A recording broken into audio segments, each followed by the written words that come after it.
بسم اللہ الرحمن الرحیم۔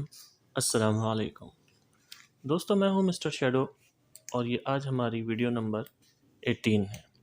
اس ویڈیو میں سب سے پہلے ہمارے پاس ہے زبانی جمع خرچ، یعنی زبانی ہمدردی۔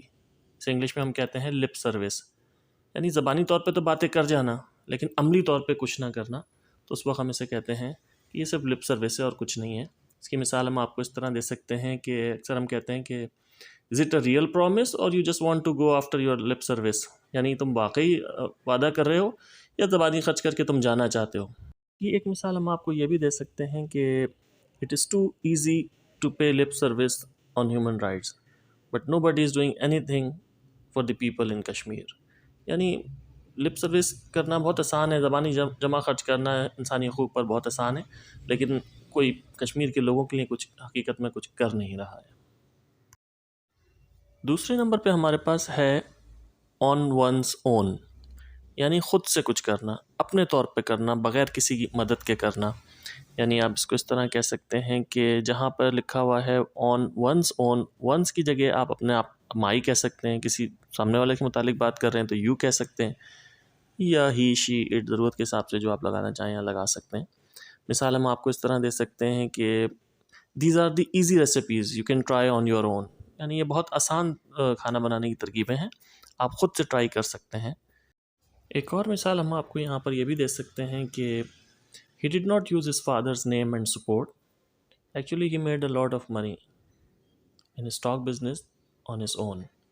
یعنی اس نے اپنے والد کی مدد یا ان کے والد کا نام استعمال نہیں کیا، اصل میں اس نے بہت پیسہ بنایا اسٹاک بزنس میں، مگر خود سے، یعنی کسی کی مدد کے بغیر، کسی دوسرے کی سپورٹ کے بغیر، تو اس وقت ہم کہتے ہیں کہ آن ہز اون۔ آگے ہمارے پاس ہے فار ونس پارٹ، یعنی جہاں تک تعلق، ہم اکثر کہتے ہیں جہاں تک میرا تعلق ہے، یا جہاں تک تمہارا تعلق ہے، یا جہاں تک اس کا تعلق ہے، تو ایسے میں ہم یوز کرتے ہیں فار ونس پارٹ۔ ونس کی جگہ آپ لگا سکتے ہیں جس کے متعلق آپ بات کر رہے ہیں۔ جیسے اگر آپ کو میرا کہنا ہے تو جہاں تک میرا تعلق ہے تو آپ کہہ سکتے ہیں فار مائی پارٹ۔ جہاں تک آپ کسی دوسرے کی بات کر رہے ہوتے ہیں، تمہارے سے متعلق کہنا چاہتے ہیں، تو آپ کہہ سکتے ہیں فار یور پارٹ۔ تو اس کی مثال ہم آپ کو یہ بھی دے سکتے ہیں، جیسے you may go out but for my part I want to stay home, یعنی تم باہر جا سکتے ہو لیکن جہاں تک میرا تعلق ہے میں گھر پہ رکنا چاہتا ہوں۔ یا یہ بھی کہا جا سکتا ہے for my part you are allowed to enjoy as you think fit but you better ask your parents as well. جہاں تک میرا تعلق ہے تم جس طرح چاہو، بہتر سمجھو، تم لوگ انجوائے کر سکتے ہو، مزے کر سکتے ہو، مگر بہتر ہے کہ تم لوگ اپنے پیرنٹس سے بھی پوچھ لو۔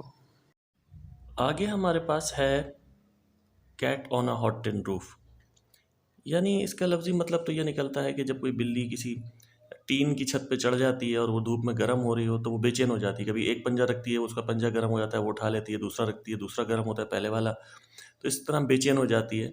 تو ایسے وقت میں سے کہا جاتا ہے کہ cat on a hot tin roof, اس کا مطلب یہ نکلتا ہے کہ بہت زیادہ بے چین ہو جانا، بے سکون ہو جانا، انتہائی پریشان ہونا۔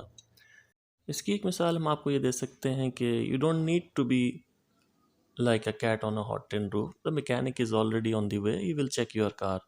یعنی تمہیں بہت زیادہ پریشان ہونے کی ضرورت نہیں ہے، بے چین ہونے کی ضرورت نہیں ہے، میکینک راستے میں ہے، وہ تمہاری گاڑی چیک کر لے گا۔ پانچویں اور آخری نمبر پہ ہمارے پاس ہے ہاف ہارٹیڈلی، یعنی بد دلی سے، بغیر جوش کے، لاپرواہی کے، بغیر توجہ کے۔ ہم عام طور پہ اس کو اس طرح استعمال کر سکتے ہیں کہ he was attending his classes half heartedly, یعنی وہ اپنی کلاسز جو لے رہا تھا اس میں توجہ نہیں تھی، بے دلی کے ساتھ، بغیر جوش کے۔